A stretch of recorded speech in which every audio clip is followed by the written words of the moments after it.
Hi, thank you. Yes, definitely a fine grain.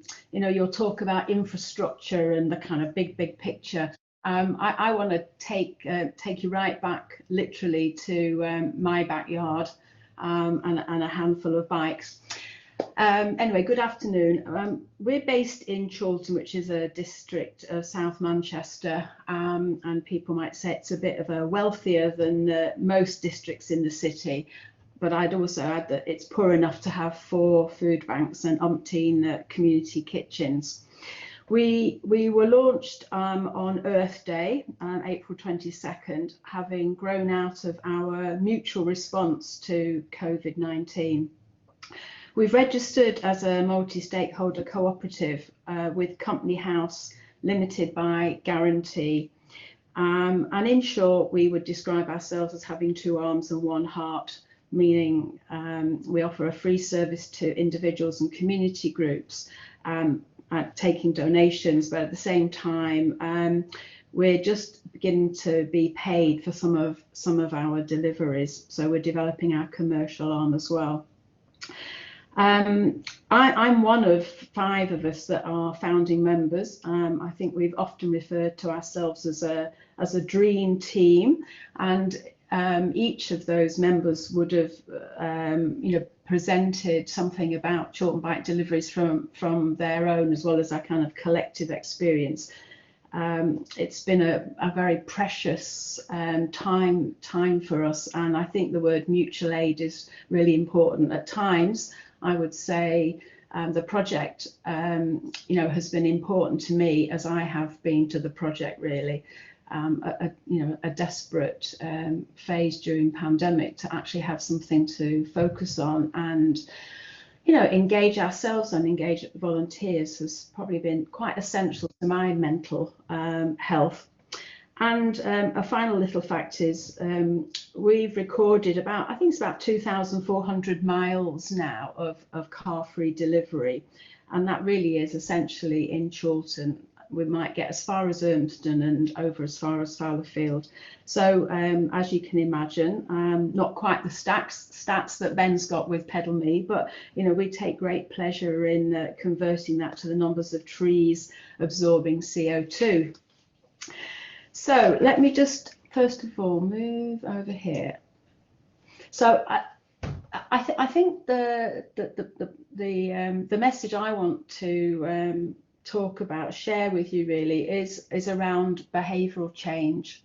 All the policies, all the infrastructures, in the end, it comes down to kind of personal decisions, doesn't it?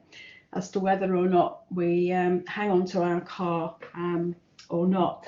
And for people maybe looking for some inspiration at a community level, I would say there are probably people like me in most communities across the country that I think we should be tapping into. And I'll just tell you a bit about me. I'm a lifelong cycling advocate, and at times I've definitely got my road warrior hat on. I'm also a World Master Track Champion. I set up a women's cycling group that's just coming about its 10th birthday. I'm from a family of cyclists. I married a cyclist who also is a really good mechanic. And my daughter lives locally, never learnt to drive, and all the children and husband cycle.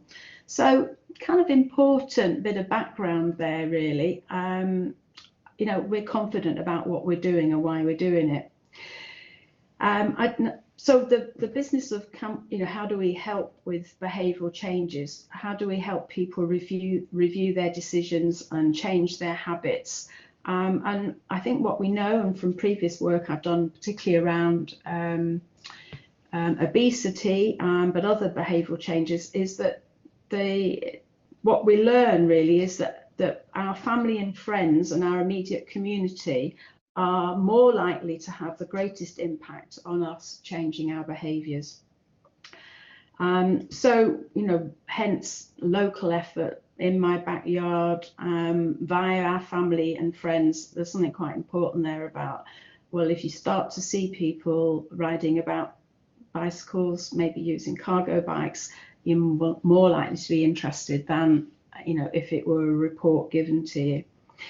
And I don't mind saying I've never owned a cargo bike, and up until now I even snubbed e-bikes, and now I am the proud owner of a GSD Turn. So even I have, in this process, changed my behaviour. So this is a picture of my backyard, and you know, we're in the process of having a local consultation about some filtering schemes in Chorlton here, and of course everybody wants to see things improve, but actually that not in my backyard don't stop me from using my car. I need to go commuting, I need to access, you know, elderly people that need picking up and so on. And quite the opposite here has happened. We've developed a Chorlton bike deliveries literally in my backyard. And for that to happen, I just want to then pick up on the kind of wider context, because there are things that have, you know, the garden has been rich during COVID actually, and issues around climate change have favoured us setting this up. I don't know if it would be quite so easy at another moment in time. So as I said, we're part of Walk Ride Chorlton, and a number of us have been active in that, and that's also linked to the Greater Manchester campaign. So we're here not in isolation, we're here with a much bigger programme going on, and I think we recognise and value our relationship and activity at that. The COVID-19 local response team, and that big question about how are we going to support vulnerable people, how are we going to keep our high street afloat and our independent stores, saw us really, you know, ride the wave of clean air and empty roads. So again, those conditions were favourable. We attracted quite quickly, I think you might say time-rich, cyclists, and most of us with a bit of activism in, you know, presently or in our past. And then we also found that we had this most amazing community network.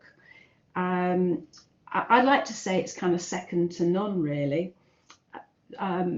People working around a whole kind of food poverty, you know, really wanted to engage with us, people running local charities, people setting up new businesses and wanting to be friends for us to support them. It's a very rich environment for us to you know, nurture a new project. Also, we found that we'd got friends of people that run Pizza Revolution in Manchester suddenly, you know, are no longer running a mobile pizza outfit, suddenly have a bike, an e-trike for sale. So they came to us with that. We're currently borrowing an e-trailer to deliver Christmas trees, sorry, not cards.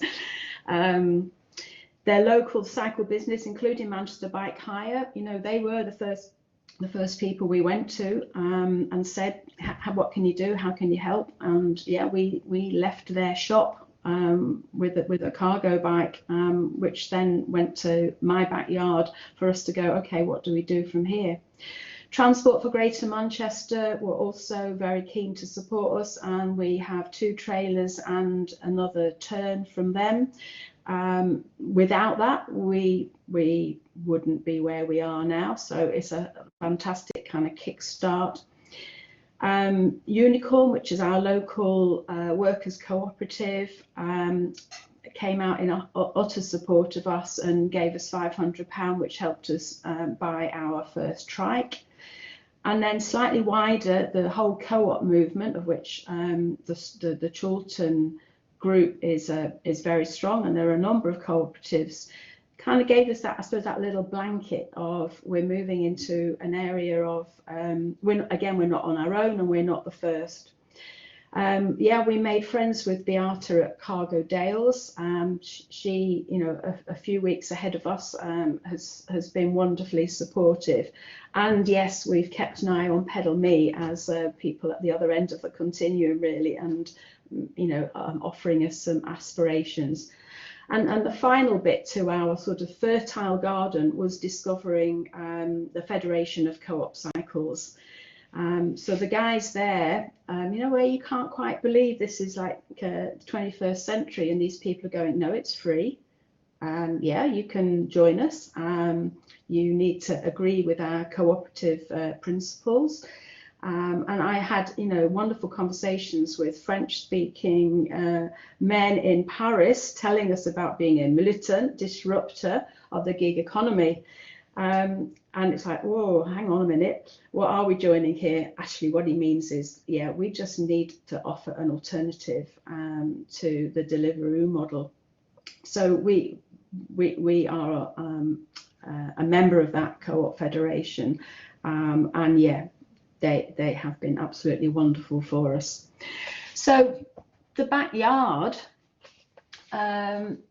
currently living in my backyard is that turn and that cargo box, and at the minute we've got the trailer for Christmas trees, and if I'll just outline for you what actually happens on a kind of daily basis. Let me just flex this here. So a typical week, one of us out of the 5 founders will be a dispatch person, meaning we've got hold of our phone, and slowly we're learning how to manage this e-commerce platform that we have as a benefit of being a member of the Co-op Cycle. Usually people come in the backyard about 9 o'clock, take out 1 or 2 bikes, and they go do a bakery run, which is going to pick up bread and other foodstuffs that we then deliver to food banks and community groups and community kitchens.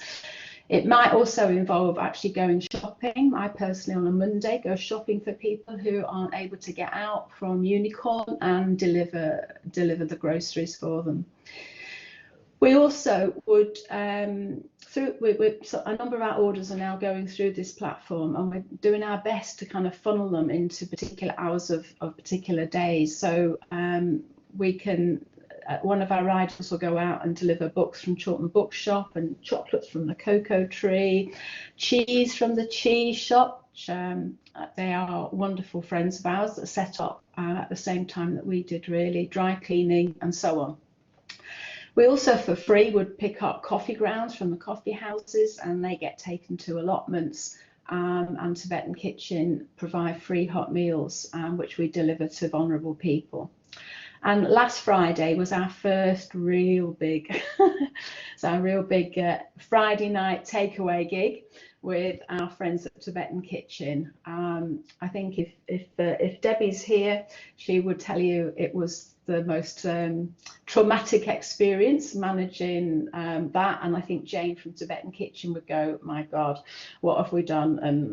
And so much has been learnt in these last few days. So fingers crossed, this Friday will go a little smoother.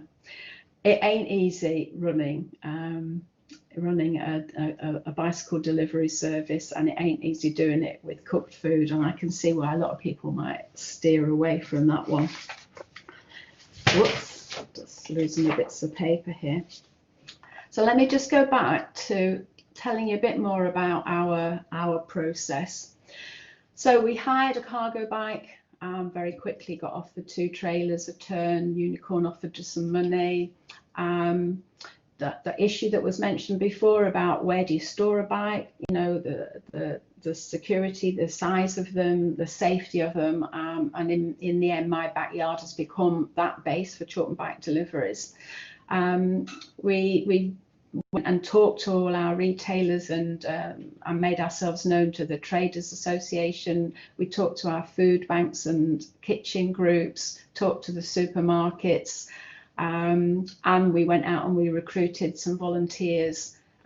We've got a bike induction, so we have got our little bike ability on a cargo bike, and we invite people to go and shadow each other. So there's a little bit of, the style, our kind of culture really, particularly the whole kind of doorstep relationship with people. And all our 20 volunteers are now connected through our WhatsApp group. We have a very active Facebook page, and Abby is just ace at keeping people informed on that, and on Twitter. And now one of our volunteers and Abby have just done a big revamp on our website. We did do some surveys just to help us clarify what our wider community, think about us, what they think is important. We've been successful at getting a few grants. As I said, we've joined Cycle Co-op. We have now got our own bank account, and we did take advantage, and we're in mid-process here, of Co-op UK's Hive process, helping us set up as a legal entity. I'm very happy to, in a bit, answer questions on in more detail, if you like, on that process. So working as a team, I think these are our kind of core values and our core objectives. Our number one really is we are about reducing dependency on fossil fuel vehicles. If we don't do that, I'm not sure we're honouring the five of us and our kind of primary purpose for being involved. Supporting our local community and building up on that network, particularly around food poverty, feels also essential to us, as does supporting our independent retailers and keeping our high street alive. And our long-term aim really is that we'd like to be able to offer a living wage, hence the militant disruption of the Deliveroo model. That's not going to be easy, and the world is highly competitive out there, but we're holding that one as an aim for ourselves.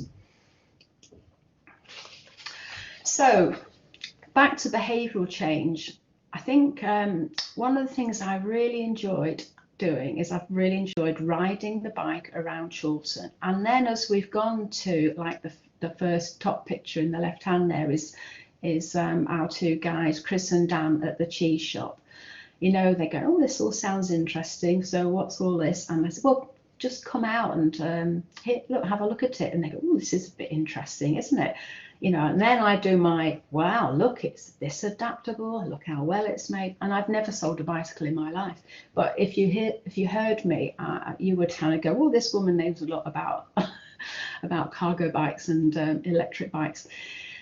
So I personally, but I think the others in the team have done exactly the same. It's like, get someone to sit on a saddle, get them to look inside, get them to hold the handlebars, and in some cases, get them to just ride round the block on it, take a picture, send it to their colleagues, put it on social media. And as you can see from each of those faces, really, it never fails to raise a smile. And I think that's people have then touched it, they felt it, they've ridden on it.